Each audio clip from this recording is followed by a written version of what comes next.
আমার বন্ধুগণ, সব ধর্মীয় পুস্তকগুলি যেখানে তারমিম তারিফ হয়ে গেল, কোরআনের কোনো পরিবর্তন আজও। কোরআন নাযিল হচ্ছে, রাসূল করিম বুখারী শরীফে এসেছে, প্রতি রমজান মুবারকে হযরতে জিবরাইল আসতেন, হুজুরকে বলতেন, হুজুর আপনি তেলাওয়াত করেন, আমি শুনি, যতটুক নাযিল হয়েছে পড়েন। হুজুর পড়তেন, জিবরাইল শুনতেন, আবার জিবরাইল পড়তেন, হুজুর শুনতেন। এমনি করে করে যে বছর হুজুর ইন্তেকাল করবেন, হুজুরের জীবনের শেষ রমজান মুবারকে কোরআন নাযিল পরিপূর্ণ হয়ে গেছে। হযরতে জিবরাইল বলেন, হুজুর কোরআন তো নাযিল তামাম হয়ে গিয়েছে, এবার আপনি পুরা কোরআন পড়ে আমারে শোনান। হযরতে রাসূল পুরাটা পড়ে 30 পারা পড়ে শোনায় দিলেন, জিবরাইল শুনলেন। এবার জিবরাইল বলেন, হুজুর আমি তেলাওয়াত করতেছি, আপনি শুনেন। হযরতে জিবরাইল 30 পারা পড়লেন, হুজুর শুনলেন। আবার হযরত জিবরাইল বলেন, হুজুর এবার আবার আপনি পড়েন। হুজুর পড়লেন, জিবরাইল শুনলেন, আবার জিবরাইল পড়লেন, হুজুর শুনলেন। তার মানে হলো হুজুর যে বছর ইন্তেকাল করলেন, ওই বছরের রমজান মুবারকে হযরত জিবরাইল 2 বার পড়েছেন, হুজুর শুনেছেন, আর হুজুর 2 বার পড়েছেন, জিবরাইল শুনেছেন, যাতে করে একটা জের জবর, একটা আয়াত, একটা সেমিকোলন যেন বাদ না পড়ে যায়। কোরআন কারীম মুখস্থ করার জন্য আল্লাহ রাব্বুল আলামিন এটাকে স্থায়ী করার জন্য বাধ্যতামূলক করেছেন, নামাজের ভিতরে তেলাওয়াত করতে হবে। মানুষ নামাজের মধ্যে তেলাওয়াত করে, সওয়াবের জন্য সকালে পড়ে, বিকালে পড়ে, অর্থ সহকারে বুঝে পড়ে, রাত্রে পড়ে, দিনে পড়ে। পৃথিবীতে এমন একটা মুহূর্ত নাই যখন কোরআনে কারীম তেলাওয়াত হয় না। জোরে বলেন সুবহানাল্লাহ। মানুষ এটাকে তেলাওয়াত করতেছে, মুখস্থ করতেছে। এই কোরআন শরীফের ভিতরে রয়েছে সবকিছু। এর মধ্যে রয়েছে ইতিহাস, এর মধ্যে আছে বিজ্ঞান, এর ভিতরে রয়েছে দর্শন, ভূতত্ত্ব, উদ্ভিদতত্ত্ব, নৃতত্ত্ব, খতত্ত্ব, জ্যোতির্বিজ্ঞান। এর ভিতরে রয়েছে মানুষের পারিবারিক নীতি, সামাজিক নীতি, চুক্তিনীতি, বন্ধুনীতি, যুদ্ধনীতি, মানুষের যা প্রয়োজন সবকিছু এই কোরআনে কারীমের মধ্যে আল্লাহ পাক সন্নিবেশিত করে দিয়েছেন। জোরে বলেন সুবহানাল্লাহি ওয়া বিহামদিহি। কোরআন এর পরিচয়ের কথা বলতেছিলাম। আল্লাহ পাক কি কোরআন আমাদের শিখালেন, কোন কোরআন আমাদের শিখিয়েছেন, সেই কোরআনের পরিচিতি আপনাদের সামনে আমি তুলে ধরতেছি। আমি নিজে না, এবার কোরআন তার পরিচয় নিজেই দেবে। কেউ যদি কোরআনের কাছে জিজ্ঞাসা করে, কোরআন তুমি কোথা থেকে নাজিল হয়েছ, কে তোমাকে নাজিল করেছে, এই প্রশ্ন যদি কেউ কোরআনের কাছে করে, কোরআন নিজেই তার জবাব দিতে পারে কিনা?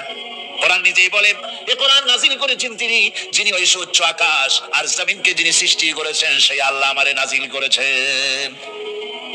কোরআনের কাছে কেউ যদি প্রশ্ন করে, ও কোরআন এই পৃথিবীতে নাজিল হওয়ার আগে তুমি কোথায় ছিলে, কেউ যদি প্রশ্ন করে, কোরআনে কারীম নিজে নিজের পরিচয় শোনায়, আমি কোথায় ছিলাম শোনো।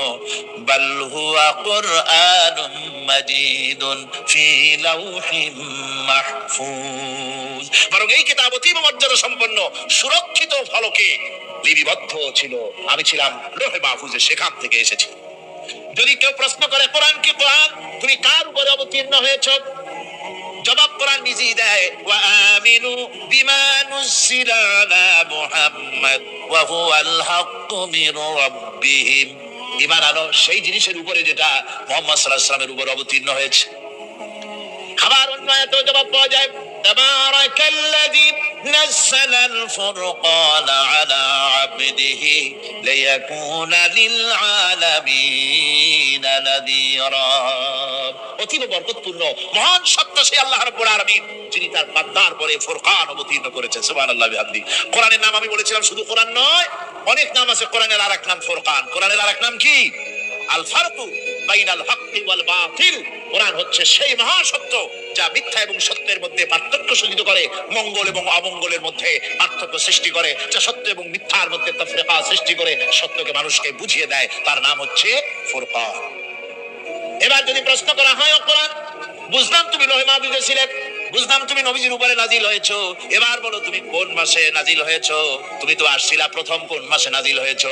এই প্রশ্ন যদি কেউ করে, কোরআন তার জবাবে বলবে, রমজানের পবিত্র মাসে আমি অবতীর্ণ হয়েছি। সুবহানাল্লাহ। যদি প্রশ্ন করা হয়, রমজানে তো আসছো, কিন্তু প্রথম নাজিল হয়েছিল কোন সময়, ওটা কি দিন ছিল না রাত ছিল? কোরআন তার জবাবে বলে, ইন্না আনজালনাহু ফি লাইলাতিল কদর। কদরের পবিত্র রাতে আমি এই পৃথিবীতে আমার আগমন ঘটেছিল। যদি প্রশ্ন করা হয়, বুঝলাম সবই, কেন নাজিল হয়েছে তুমি, এই পৃথিবীতে তোমার আসার উদ্দেশ্য কি, মূল কাজটা কি, এই প্রশ্ন যদি করা হয়, কোরআনে কারীম তার জবাবে বলে, শোনো কেন এসেছি, লিতুখরিজান নাসা মিনাজ যুলুমাতি ইলান নূর। আমার মিশন হচ্ছে গোটা বিশ্ব মানবতাকে পুঞ্জীভূত জমাট বাঁধা অন্ধকারের ভেতর থেকে টেনে বের করে আলোর সন্ধান দিতে, আলোর দিকে আনার জন্য আমি কোরআন নাজিল হয়েছি। গোটা পৃথিবীর মানুষ আছে অন্ধকারের ভিতরে। কিসের মধ্যে? অন্ধকার কি? অন্ধকার হচ্ছে পুঁজিবাদ, অন্ধকার সমাজতন্ত্র, অন্ধকার ধর্ম নিরপেক্ষতাবাদ, অন্ধকার জাতীয়তাবাদ, মানুষের তৈরি করা যত মতবাদ সব কি জলেকন, সবগুলি কি অন্ধকার। আজকে আসার সময় দেখলাম দেওয়ালে লেখা, সমাজতন্ত্র আমরা প্রতিষ্ঠা করে ছাড়বো। চিন্তা করলাম যারা লিখছেন তারা কি পাগল না ছাগল? কি আশ্চর্য কথা। ওই যে সেই আপনার প্রাইমারি স্কুলে ভিজিট করতে গিয়েছিলেন ইন্সপেক্টর, তারপরে প্রাইমারি হাই স্কুল ভিজিট করতে গেছে, যায়া জিজ্ঞেস করছে ছেলেরা কি পড়ছে, বলে ইতিহাস। ঠিক আছে, ইতিহাস থেকেই প্রশ্ন করবো, বলতো চীনের প্রাচীর কে ভেঙেছে? ছেলেরা জবাব দিচ্ছে না। তুমি বলো, তুমি বলো।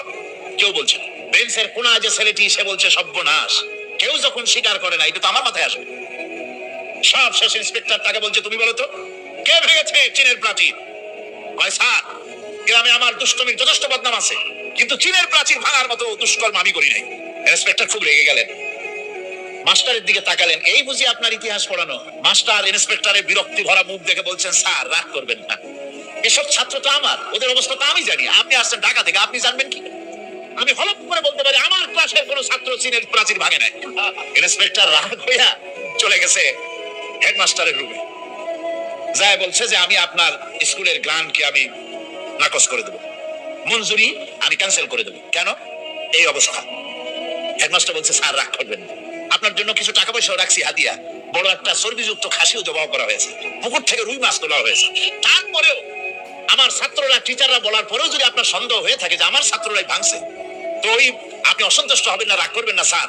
ওই প্রাচীর ভাঙতে যা খরচ লাগে আমি কিছু খরচ দেবো, তো আপনি রাগ করেন না। এখন চিন্তা করেন, স্কুলের ছাত্র থেকে শুরু করে হেডমাস্টার পর্যন্ত জ্ঞানের বহর। কোরআনে কারিমে রব্বুল আলামিন বলেন, উল্টাপাল্টা না হওয়ার কারণ শোনো, এই পৃথিবীর বুকে যত বই কিতাব আছে, যত ধর্ম পুস্তক আছে, সব পরিবর্তন হয়েছে, তার মিম তারিফ হয়ে গেছে।